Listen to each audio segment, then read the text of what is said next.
Welcome back, everybody. We have another study with our friend Michael in Germany today on this Saturday, June 12, 2021.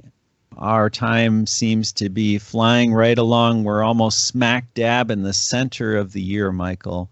Welcome back. Yeah, hello, Brad. Yeah, that's a very good remark. You see how fast time is flying when you're getting older.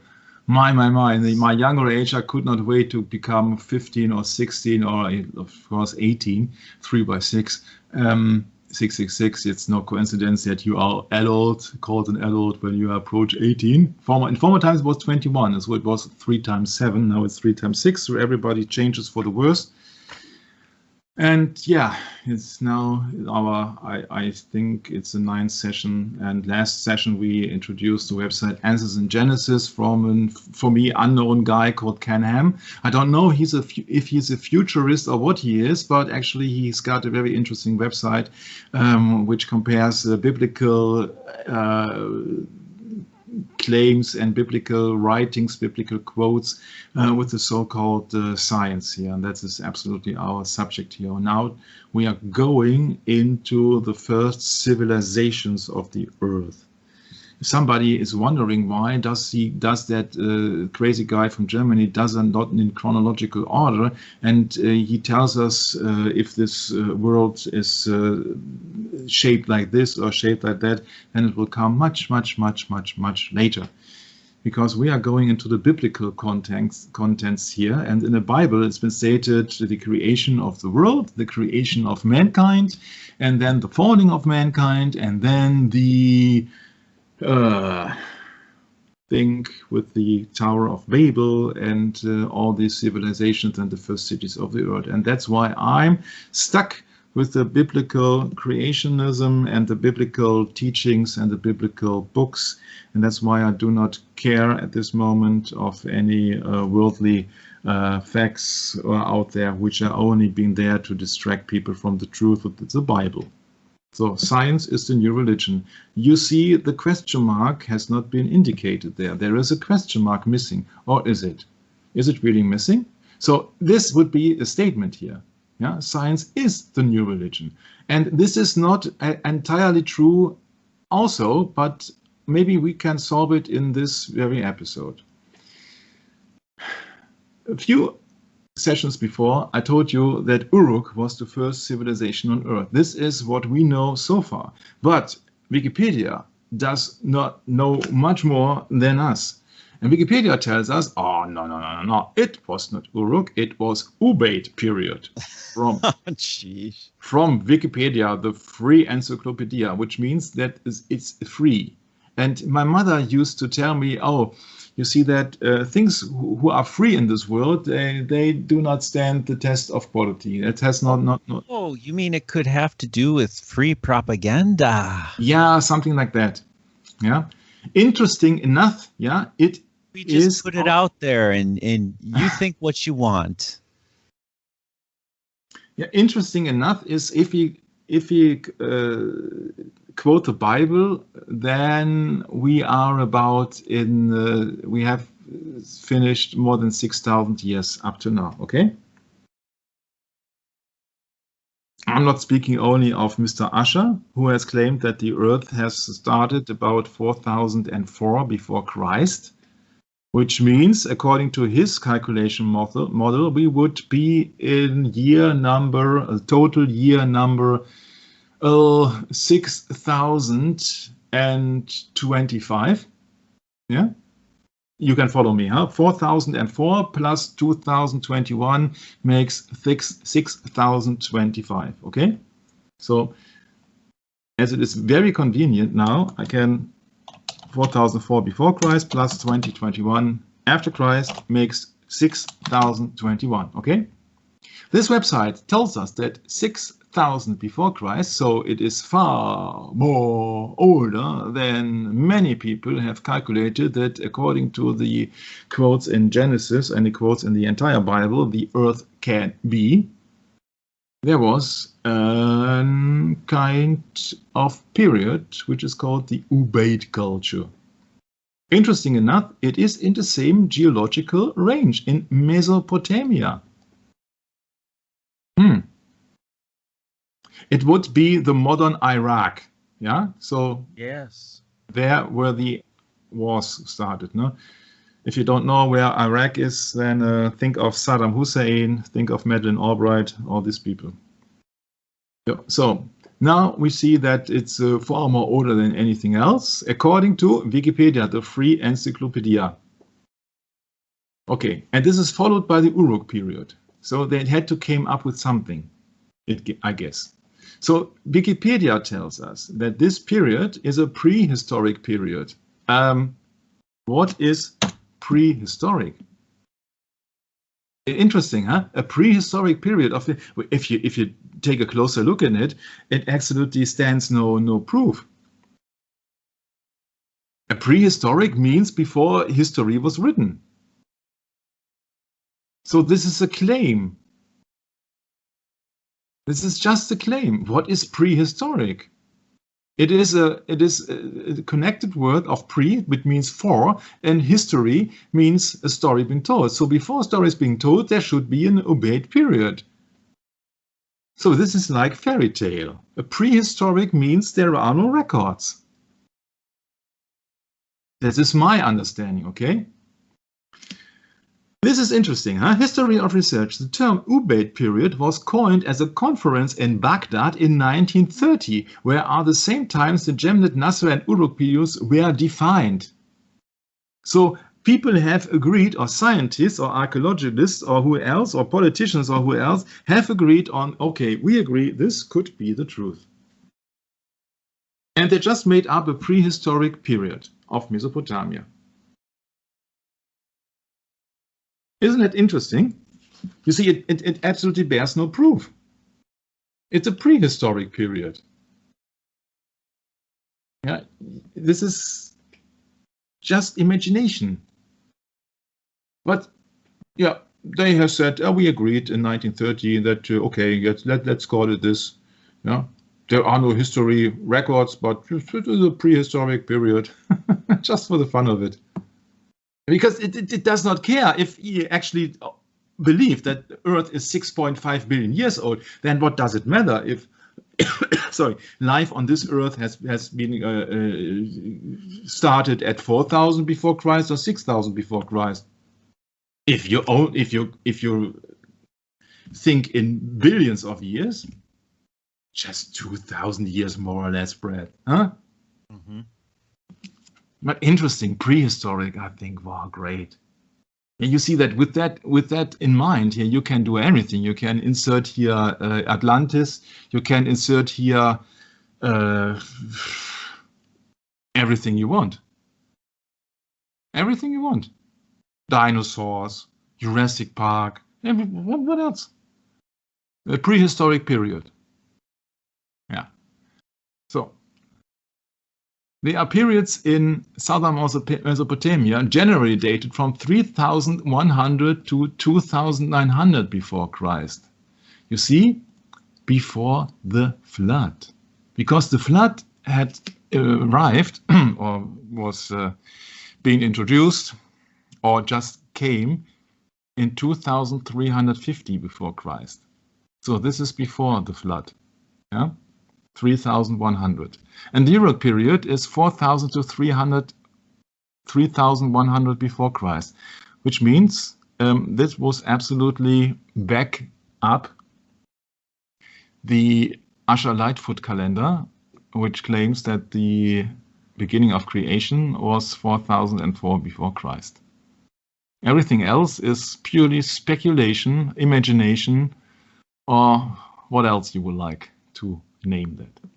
So we are going to the Uruk period very soon. Also known as the Proto-Literate period. What's that all about? Mm-hmm. Yeah, you see that you can come up with everything. Yeah, and they have artifacts. You see that if we go down along the path which we have led in last session with the C14 dating, yeah, you can guess my train of thoughts here. Yeah, it just it just depends what kind of laboratory and what kind of method you are using. You will come to different results.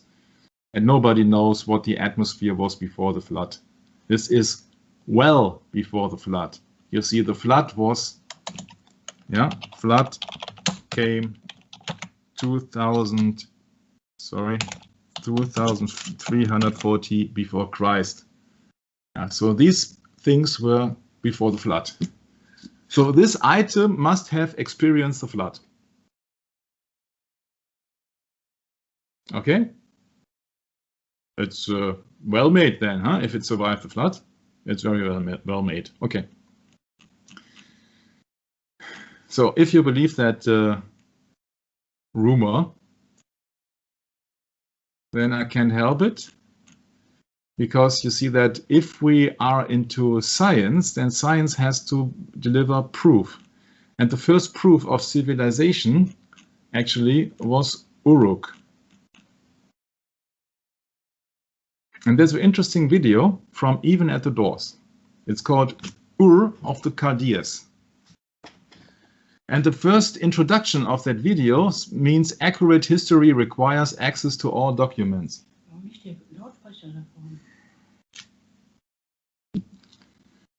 So, Ur of the Chaldeans. Yeah, I could recommend this video to you because we don't want to go into that because it's the first civilization. What appears on that video in the first minute is, oh, there must be a temple, huh, Brett? Yeah, of course. Pope went to go visit there recently too. Who Remember? was? Pope Francis went to visit this place recently. Francis, yeah, you're absolutely correct. Yeah, sure. He didn't actually walk on the thing, but he was close to it. He was close to it, yes. Going back to the roots. Mm-hmm. Right. Yeah. Isn't that interesting? The Pope visits Iraq. Yeah, sure. Yeah, I have some interesting photos from that too, by the way, but go ahead. Yeah, sure. You see that in Uruk it was also very prominent that they worshipped several gods. Yeah, so the first city did not contain of anything for the usual daily need, but also a temple. Yeah, so the history of the Iraq, and Bronze Age, Iron Age, Middle Age, etc., etc. The Uruk period, 4000 to 3100 before Christ. Yeah, so if you go down the Asher Lightfoot calendar,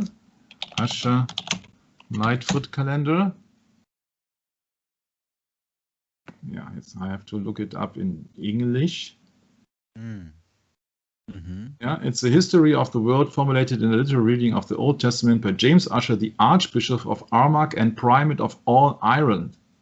The chronological is sometimes associated with young Earth creationism, which holds that the universe was created only a few millennia ago by God, as described in the first 2 chapters of the biblical book of Genesis. Ussher fell into disrepute in the 19th century. Yeah, quite logically, you know. The higher education movement, the Oxford movements, and all the other stuff came into play then in the 19th century, huh? Oh, yeah. Absolutely. Speaking of the age of reason. Huh? Yeah, and he said, Ussher deducted that the first day of creation was October 23rd, 4004 BC, on the proleptic Julian calendar near the autumnal equinox. Yeah. Okay. So 4004 before Christ, the first day of creation. Let's leave it like that. Interesting enough that many people do not know. It's different little from the other biblical-based estimates, such as those of José ben Halafta, Bede, Ussher near contemporary Scaliger, Johannes Kepler, you know that guy, huh? German astronomer, mathematician, and astronomer, a key figure of the scientific revolution. He also came up with the year 3992 before Christ. It's quite close to 4004, just it differs from 12 years. Or Sir Isaac Newton, 4000 before Christ. Dubious, discussed. Yeah, nobody wants to know that Isaac Newton did a lot of research into the Bible. Nowadays, people do not want to go into that. We will go into extensively into these people quite later, much later. So if all these men come up with almost similar age of the earth, about more or less 4,000 before Christ, okay? And Asher was influenced by the same account on the apocryphal book of Joshua, dating the worldwide flood to 2349 before Christ. It's apocryphal book of Joshua. Must be very careful to date that, but you see that it naturally occurs that there must be some time left between Adam and Noah, huh? So there are many generations between them, and yeah, let's stick with it at the moment. Let's go back to the script.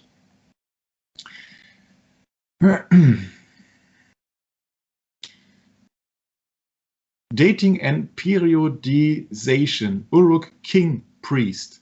What do we have here with the king priest? We have spiritual and secular power. We have at the same time, if you want to have it, the golden key and the silver key of the Vatican. The king priest means it's the worldly ruler and the spiritual leader at the same time. Uruk, king priest. So we can assume that in former times, the people with the big knowledge or the connection to God, they had also the worldly power. So not very different to the real situation out there. But nowadays, people really think these things are separated. Either you are the king or a priest. But right from the start, from the beginning of civilization, that was a combined office. A king priest or priest king.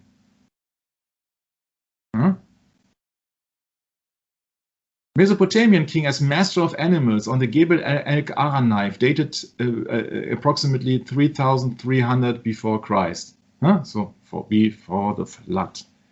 So there are suggestions of early Egypt-Mesopotamia relations, which there are because both of them are pagans, showing the influence of Mesopotamia on Egypt at an early date. Yeah, why not? You see, they're all pagans.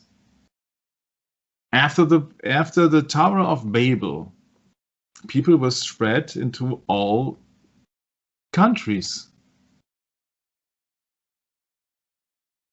Yeah, an Uruk king priest in the Museum of Louvre in Paris, a king priest. At least that's what they're telling us. Yeah. So I would invite you to listen to the documentation of Ur of the Chaldeans from Even at the Doors. So we don't have to spend our time into things which other people have studied quite elaborate. And so it's just that we know that people are king priest feeding the sacred herd. Huh? Interesting, huh? Interesting. King priest. King priest. Everywhere I look around, I see king priest. Okay, so this is Ur of the Chaldeans. And actually, many people nowadays speak of Ur because it has been excavated a couple of years ago, things there. And yeah, but for thousands of years, Ur was not into consideration. So you see that's a problem with science. How can you judge anything which is hidden from your eyes? Yeah. This is the region, I found that very interesting, Brad. This is the region of the Near East that was the most agriculturally productive as a result of an irrigation system which developed in the 4th millennium before Christ. Remember what Cain had a profession? Oh, yeah. That's right. And there we would... Yeah. He was a farmer of the field, yeah? Yeah, he was a farmer of the field, yes. And you see, of course, they needed water to cultivate the ground. And so I thought, like, okay, sure. You have to get food anywhere, you see. And these long kind of deserts in Iraq, you see, there are not so many animals or something like that. You have to cultivate the ground. You have to work the ground. So they were smart enough to invent an irrigation system 4,000 before Christ. Okay. So this is one thing. The next thing is this is the Anuwite temple ziggurat. Yeah, from Uruk. We're just busy with Uruk. These are the remains, actually, of that temple complex. This is very complex, temple complex. 3000, 3500 BC. The original pyramidic structure, the Anu Ziggurat, dates to around 4000 BCE. And the White Temple was built on top of it circa approximately 3500 before Christ, or before Common Era. You see, there are excluding Jesus Christ also in the year now. It's not before Christ, but before Common Era. Yeah, something like that. You see, these are the depictions of the temple. And the functions of this building, which are unparalleled in their size and the fact that they are gathered in monumental groups, is debated. The excavators of the site wanted to see them as temples, influenced by the fact that in the historic period, the Inanna was the area dedicated to the goddess Inanna, and other sector was dedicated to the god An. You see here the separation with the gods. You see, you don't have one god. You see, you have several gods here. And of course, male and female god, yeah, to have a unholy trinity and something like that. So this is a theory of a temple city. And you have discoveries of early writing tablets. So your tablet nowadays, which is a Windows or a Mac tablet, you see these were clay tablets in these old times. Yeah? So there are Lower Mesopotamia and the neighbor regions. Just to see that from the old times, in the ancient times, pagan gods were worshipped. During the first half of the 4th millennium before Christ, this site was dominated by a building called Temple C by the excavators, which was built on a platform. Around 3000 before Christ, the site was destroyed by a fire. The monuments were not restored, and the Kura Arexis culture, centered on the southern Caucasus, became the dominant material culture on the site. Interesting, this is of course in the area where the Garden of Eden is being depicted somewhere here. And the location of Noah's Ark is in Turkey, which is somewhere over here. So we can estimate, Brett, that the cradle of mankind is somewhere in the Near East. Mm-hmm. Yeah, Right. It is not in the United States of America, nor in Greenland, nor in North Ireland, nor anywhere in Asia. It is in the Near East, and I think it's very interesting, and typically that in that region war is so imminent and everywhere, and all the clash of cultures and religions in that area. Oh, yeah.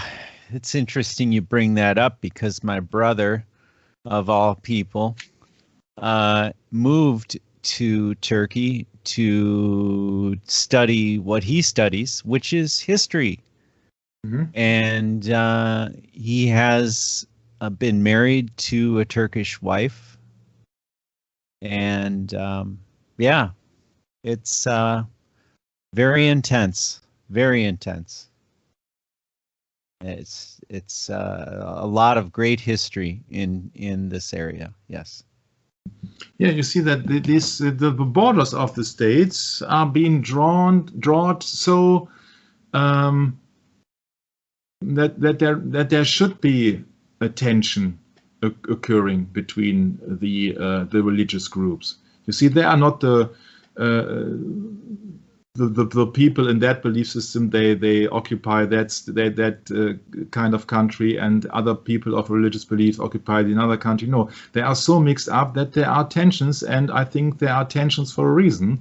It has been planned that this region has been should be unstable.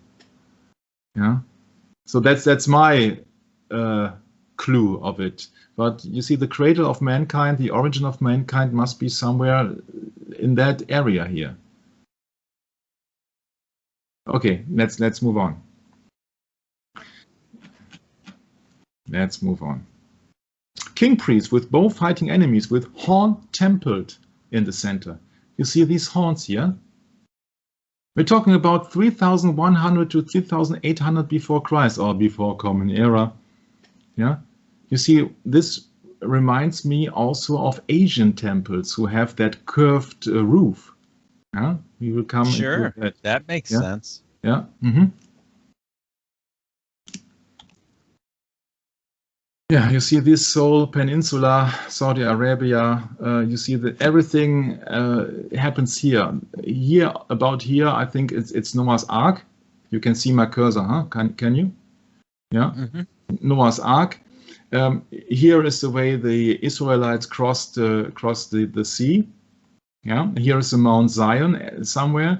Here is Jerusalem somewhere, and here is the Ur and Iraq, so Mesopotamia everywhere. So it all happens in that circle here, more or less a few hundred miles in that circle. Everything, the entire origin of mankind and the most prolific events started here.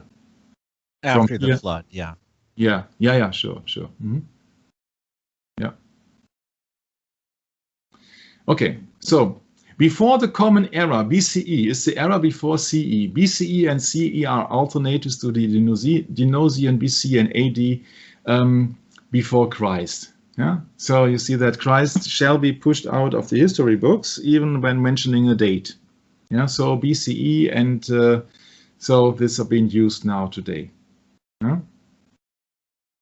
The expression of that BCE has been traced back to 1615 when it first appeared in the books by Johannes Kepler. Didn't we learn that he was calculating the age of the Earth too? Year of our Common Era, and to 1635 in English as Vulgar Era. Yeah, the term Common Era can be found in English as early as 1708. Etc., etc. They are used by others who wish to be sensitive to non-Christians by not explicitly referring to Jesus as Christ nor as Dominus, Lord, through use of the other abbreviations. Yeah, you have to be tolerant. You have to suffer. We have to suffer persecution, and it starts from avoiding to mention the name of the Lord. Obviously, huh? So this is the Vulgar Era. Johannes Kepler came with that to distinguish dates on the Christian calendar from the regular year typically used in national law. Yeah, it says something. On their fruits you will know them, Brad. Huh? Okay, so this is just about what BCE just means. Yeah, the desire to avoid the implicit our Lord in the abbreviation AD. Yeah. Great, huh? Yeah, this is absolutely unbelievable, and it could not be prophesied 100 years ago if somebody would told you in 1920, oh, they will try to push Jesus Christ out of the textbooks and out of the history. Well, I mean, look at it this way, Michael. What is the humanities? Yeah, sure. Yeah, it all sums up. So simple, really. When you promote to teach everyone, well, let's say it like the Pope says it, the dignity of the human being. What do you expect's going to happen? Yeah, they're going to push the divinity of Christ out of every single little aspect of life. Right? Yeah, at least there are some people who try to retain the traditional method of calendar dating, like the Southern Baptist Convention. But also that's 20 years ago. Right. Yeah. But just you see that there also, it is absolutely natural. The Bible fulfills its own prophecies, of course. You see that everybody has to act according to the scriptures. Mm-hmm. Yeah, you only find prophetic scripture in the Bible. Don't find it in Hinduism or something like that. Okay, you see that Egyptian Mesopotamia relations, of course, they are relations because people used to travel and used to have merchants around there, and there are strong Egypt Mesopotamia relations. Yeah, that's quite sure. also in their culture, and everybody is in the pagan belief system. Everybody has connections to all the pagan systems. Also, actually consists of a numerous amount of gods and a connection to animals. Yeah, that's very interesting. That's a common theme among them. Yeah. This is all Wikipedia. You see that a debated question in the realm of transport is whether it was the Euro period that the wheel was invented. Yeah, sure. So the political power grew stronger, more organized, more centralized. Where do we know that from? A sculpture of the ritually nude priest. Can I answer that? Yeah. It's the Antichrist. Yes, it's the same from the beginning. Yeah. And this is a ritually nude priest king. Yeah. So now we have not only the combination of worldly matters and spiritual matters with the priest and the king, but also he's nude. So he must have something to do with reproduction. Interesting. You see, this is actual proof. We do not know how old this statue is or sculpture is, but this is actual proof that there is something about it. It has nothing to do with, oh, by the way, they forgot to draw his clothes or his trousers or something like that. And that's I found very interesting. A cylinder seal impression from Uruk showing a king priest in brimmed hat and long coat feeding the herd of goddess Inanna, symbolized by two rams. Yeah, sure, with their horns, huh? Framed by reed bundles as on the Uruk vase. So something where you put your flowers in. Inanna is an ancient... I'm sorry. You know, Michael, I'm really thankful that you show us these images because, you know, quite frankly, first time I went to Europe in 1989 and I saw some of the statues erected in Norway, for example, it really was disturbing to me because in the United States we have nothing like the history that's in Europe. We have nothing like it. And we have a bunch of confusion over here. We have a bunch of false teaching over here. We have a bunch of nonsense over here. And in Europe, it's quite a bit different.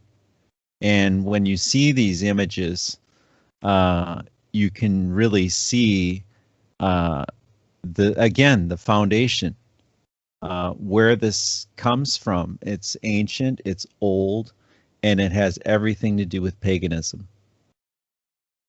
Sure. So thank you, Michael. Yeah, sure. You cannot have any big expositions or museums because the American history does only exist since 1500 that so far, and all before of that there were just native tribes. So you were not that much affected from Greek period or Egyptian period and all this other pagan stuff, because you see the native tribes were lucky that for thousands of years they were left alone. Yeah, they could live on their own. Mm-hmm. They were not influenced. You see that, and then on a big scale, Christopher Columbus sailed the ocean blue in 1492. Yes, and he not only he didn't bring Christianity, he was having Catholicism in his code, and he came with a sword, but not with the spiritual sword, but just to slay the sword people. Of the flesh. That's right. Yeah, the sword of the flesh, and all these Spanish and Portuguese and what else, these conquerors. You see, they were killing these. Yes, anyone natives. Who would not conform. Yeah. Yeah. More or less. Robbing them of their treasuries to build elaborate palaces and castles along the way in Europe. Sure. So the Native Americans, not speaking of North America alone, the native people of North and South America, they have every reason to be upset with European history. Yeah, but they don't know that European history, for a great part, has been derived from the papacy.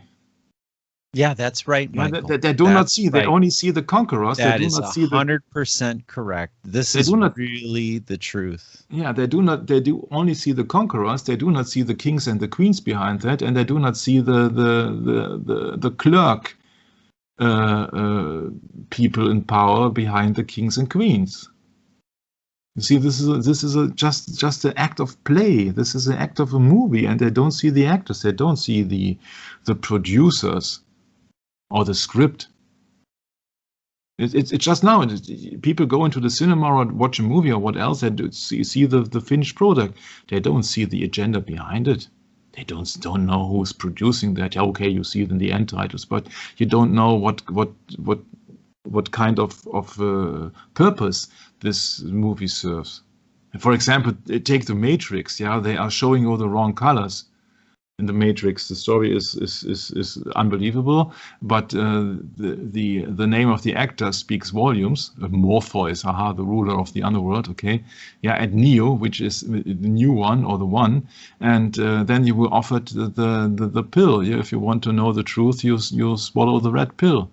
Yeah, the problem is that it's absolutely untrue. Yeah, the blue pill would be the spiritual pill, and the red pill is the pill of sin, because the red is the color of sin and color of blood. So they flip it around on you. They flip it around when you see that. Yeah. You go. So backwards is forwards, and forwards is backwards. Yeah, sure. And people think, like the Aleister Crowley technique. Yeah. Yeah, and people really think that, I have decoded the Matrix. No, you don't. Oh boy. I know they're fooling around with symbolism, and people think, they know everything something. Appeals to the natural man. Look at this. Iana was an ancient Mesopotamian goddess associated with, bam, you guessed it, everything a man wants when he's young. Mm-hmm. Everything. Love, beauty, sex, war, justice, and political power. Yeah, sure. That's really what man wants. He wants power over his neighbor, to command him to do as thou wilt. Sick, wicked world we live in. Yeah, and this is just a start, because you see that little word here that should ring the alarm bell. Yeah. Oh. Yeah, because now we're going into the things which really were being worshipped in ancient times.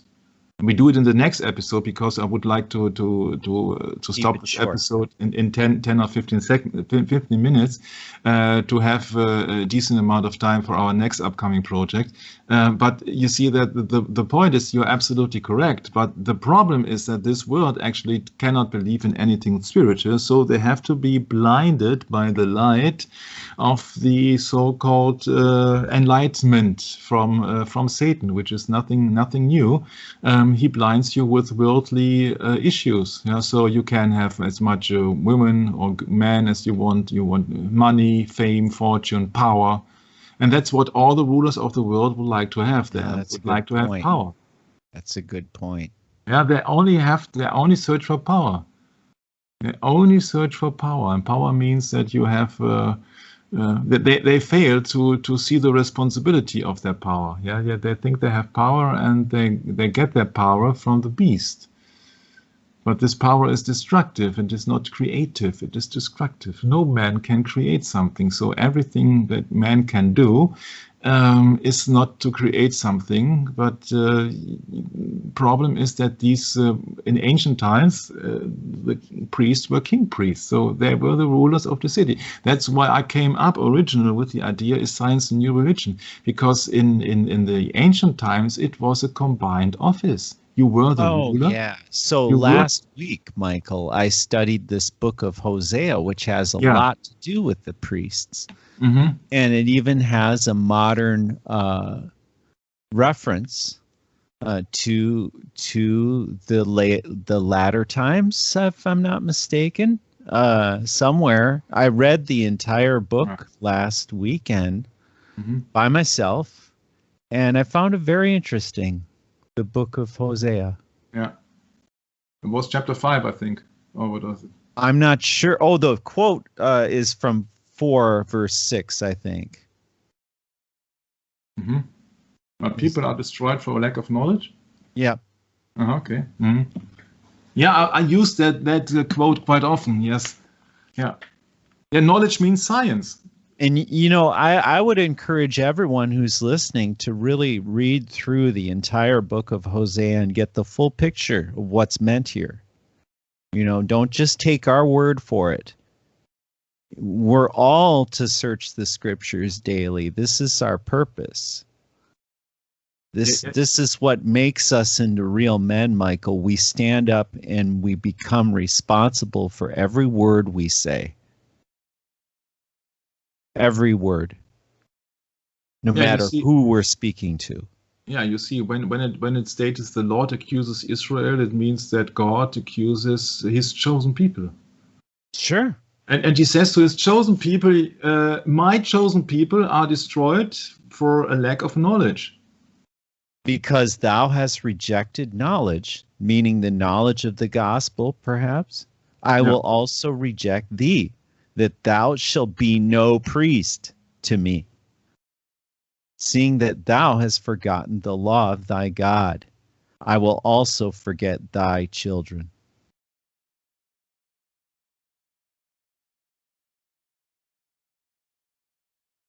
Yeah. Religious services it's speaking of. Yeah. Mm-hmm. Thou shalt be no priest, so you shall not teach the gospel. Because you have no knowledge, you have no biblical knowledge. Because you have rejected knowledge.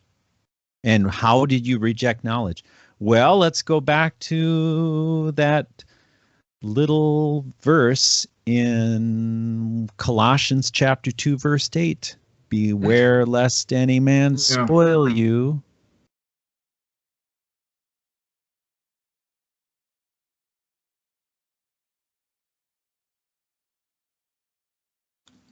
Yes, through philosophy and vain deceit, after the traditions of men, after the rudiments of the world, and not after Christ. Mm-hmm. So it's not that we can't use philosophy or vain deceit or traditions of men. It's just that rather don't let them spoil you is the point. We've used them in our lives, Michael. We use philosophy. We use vain deceit. We use the traditions of men. And we use the rudiments of the world. But it doesn't mean that that's been transformed into sin unless it has changed your mind to the fact what Christ did on the cross. And also his fulfillment in the old covenant, the old covenant to the new covenant, right?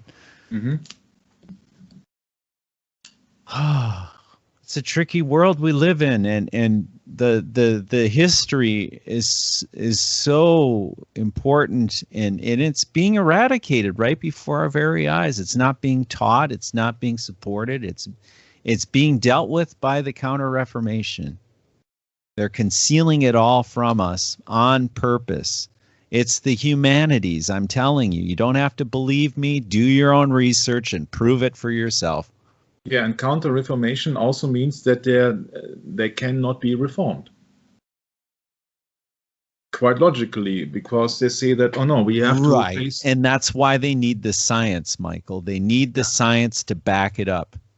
They need that entire system to, the human system. The human system is what the United Nations was built on.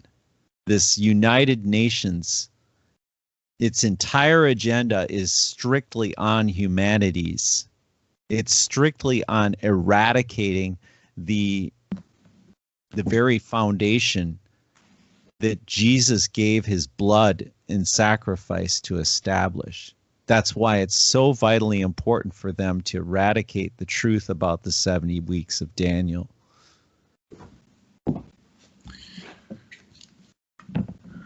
Right? Yeah, absolutely.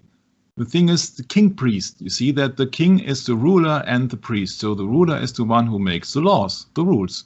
The ruler. He rules. He rules. Church and state united. Church and state united. And this was from the beginning in ancient pagan cultures.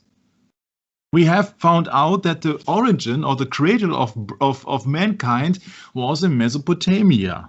Oh, I If it love was the way that Tom Fress said it. Is that church and state are divided? Yeah, because the church is high above the state. The church commands the state. Yes, this is true.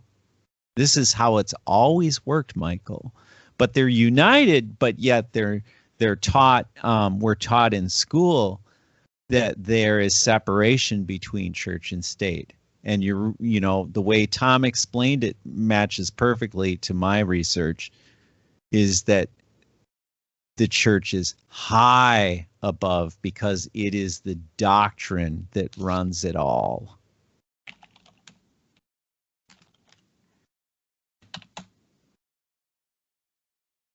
Yeah, I'm just looking for the Bible verse of Astarte. Yeah. Oh, really? Yeah. Astarte. Oh, yeah. Interesting. Very interesting. Oh, the Phoenicians. Yeah. Jeremiah. This is wicked. This is really wicked. Yeah, that's what we're here for. We're dealing for the truth. You see that? Yeah, Astarte. Yeah.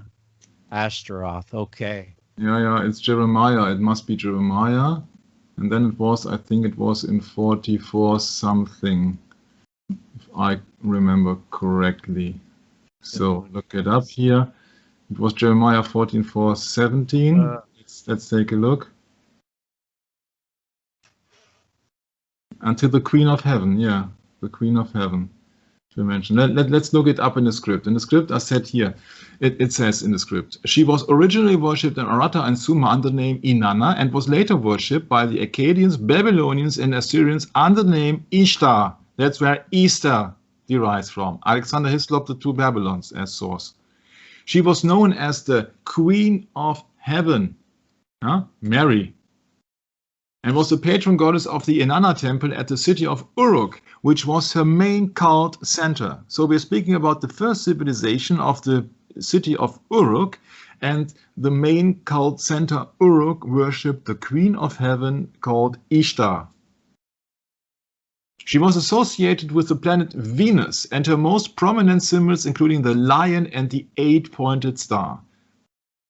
Her husband was the god Dumuzi, later known as Tammuz.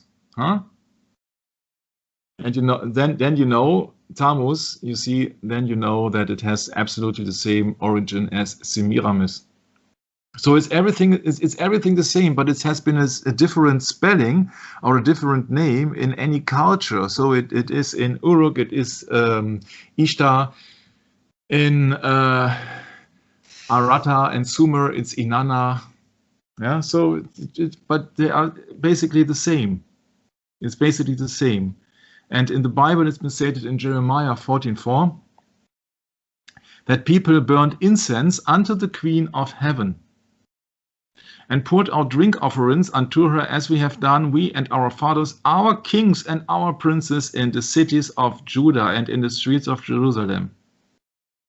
So this was not only limited, the worship of pagan gods was not only limited in Mesopotamia or in Europe especially, but everybody who was falling under the pagan goddess and worshipped the pagan goddess, they offered incense, for example. Incense is one of the oldest equipments for cultural ceremony, for worship, incense. See, she was especially beloved by the Assyrians, who elevated her to become the highest deity in their pantheon, ranking above their own national god Ashur. It's interesting, by the Assyrians, that means that the female deity is higher than a male deity. Inanna Ishtar is alluded to in the Hebrew Bible, and she greatly influenced the Phoenician goddess Astoret, who later influenced the development of the Greek goddess Aphrodite. You see, it's just a change of names. And Aphrodite, of course, when the Roman emperor and the Roman Empire was gaining power, then Aphrodite is the equivalent to the Roman goddess Venus. It's just a change of names. It's just a change of names. It's always the same. You don't have to follow any kind of new trend or something like that. It's always the same. Yeah. The Epic of Gilgamesh. It's quite famous. It's a fairy tale. Some people take it for granted. Yeah. Also, Ishtar has been mentioned in Gilgamesh. Sure, they come from the same period and they come from the same culture. But nevertheless, it's fairy tale. That's what many people think of the Bible as fairy tale. The thing of the Bible is the Bible can't be proven. Gilgamesh cannot be proven. Inanna's Ishtar's most famous myth is the story of her descendant into and return from Kura, the ancient Mesopotamian underworld, a myth in which she attempts to conquer the domain of her older sister Ereshkigal, the queen of the underworld. Yeah. 7 judges of the underworld. You see that if you compare that to the Egyptian pagan belief system, you're quite right. Yeah? And you find it everywhere. So Inanna and Ishtar were originally separate, unrelated deities, but they were equated with each other during the reign of Sargon of Akkad. This is Wikipedia, people, huh? And came to be regarded as effectively the same goddess under 2 different names. Well, there's even a separation of Aphrodite in Greek mythology and their respected or related animals, but that's too far-fetched at the moment. You see that Satan tries to confuse you with the meaning of big words and with the meaning of gibberish. It's gibberish. Could Iana be also Diana? Yeah, Diana is just the goddess of hunting in the Romans, yeah, and is the equivalence of the Greek Athena, and then really it escapes me what kind of Sumerian goddess that is. I'm not 100% in Mesopotamian culture.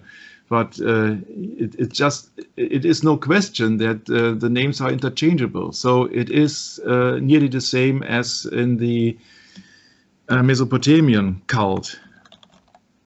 The goddess of the hunt. Yeah, that's I know from. Yeah, yeah. It is the same as Artemis in the Greek mythology, not Athena, Artemis.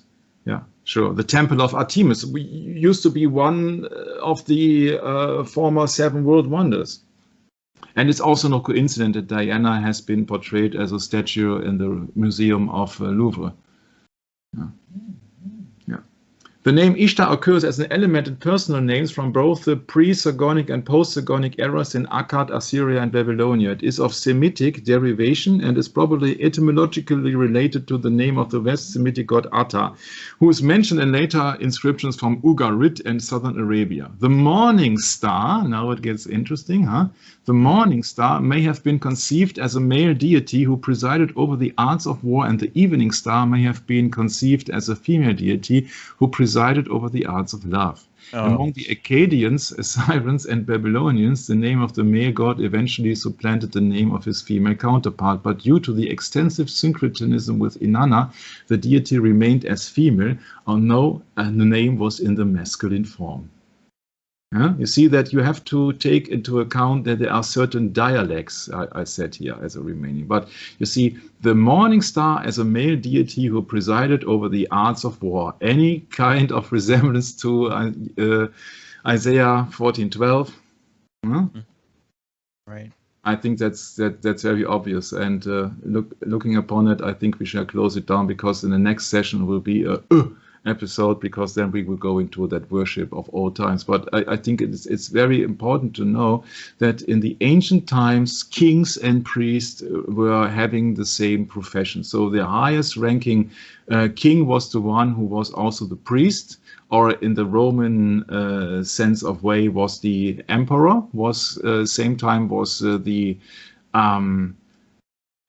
highest ruler and the one who has the connection to heaven. That's why he is called the Pontifex Maximus, which is the bridge builder, Yeah, there's a bridge builder because he builds the bridge from the earth to heaven. That's a bridge builder. And you see the bridge. You can name Jacob's ladder from the Bible, and you could name also the Freemasonic ladder. Yeah, they serve the same purpose.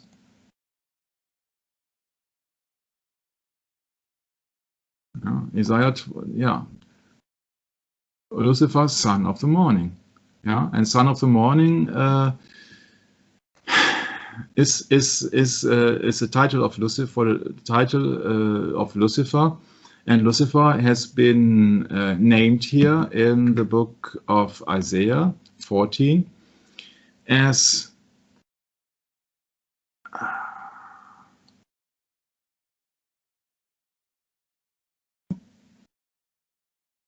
where is it? I cannot see.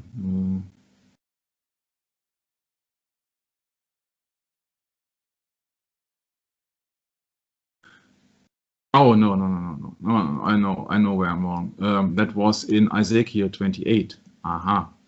And Ezekiel 28 deals again with Lucifer. Thou hast been in Eden, the garden of God, so it cannot be the king of Tyre. He cannot be in the garden of God. So he's speaking of the spiritual power behind the king of Tyre. Okay? And he's been named here, titled here, Thou shalt be a terror. So the first terrorist actually was Lucifer, who has his army, the third of the angels, to make relentless war against Almighty God, which absolutely makes no sense because God is Almighty. So you cannot have war with God. You can have war, but you cannot win. Yeah? Well, you can just use God's people instead. Sure. As a substitute, because that's effectively what's happening. Yeah. Yeah. The name Ishtar. Yeah, and you know that now fertility rites at Easter are being made in the name of Ishtar. But people think they serve Jesus Christ. So it's always the same. You see that this is it's an interesting chapter here, but it's absolutely to no sense of people who cannot read the Bible or who do not know what in the Bible is. They think this is a separate to see from the Bible, which isn't. Yeah, it is a mockery of the Bible. Yeah, Jesus Christ says he's the morning star. Yeah, that was in Revelation 22, I think, is the last chapter. Well, that very well could be, Michael. 22. Let's see, Omega. Oh.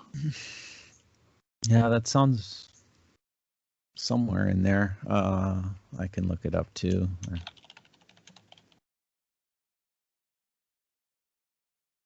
Revelation 22, yes, 16, yeah. Jesus Christ has sent my angel to testify unto you these things in the churches. I am the root and the offspring of David, the bright and morning star. So, whom are they copying? Whom are they copying? I think it's very obvious here, huh? The morning star in Babylon may have been conceived as a male deity who presided over the arts of war. And in the Bible we read that Jesus Christ says about himself, I am the root and the offspring of David and the bright and morning star. And on that, I hope that it's absolutely clear that all the pagan beliefs try to put the glory on Satan instead of God or on Jesus Christ.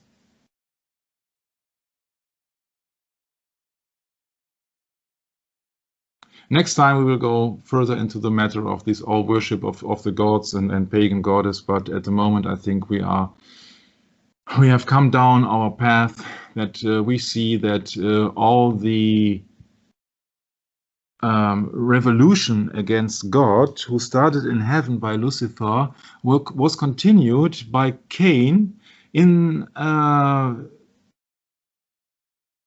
murdering of his brother Abel. And then it moved forward to building the first city of Ur. And there, again, they worship pagan deities, which are, if you like to say so, a spiritual offspring of Satan. So these are all false gods and false goddesses. Now, I think that so far, I think it is absolutely clear that it has a relation to the Bible bread, and I hope that it was not too far-fetched here.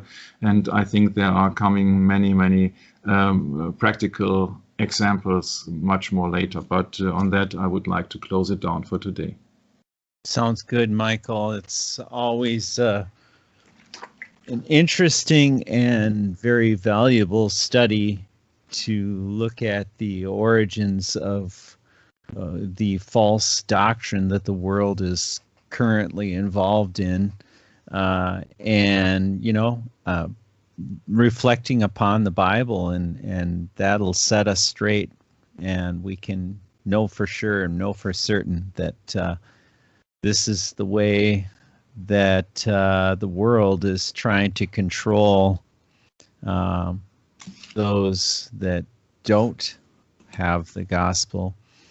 They want to fill us with falsehood, and it's very easy to fall into that teaching that the world promotes, because all you have to do is just go with the flow, Michael. You don't even have to question a thing. And sadly, that's what's happening today.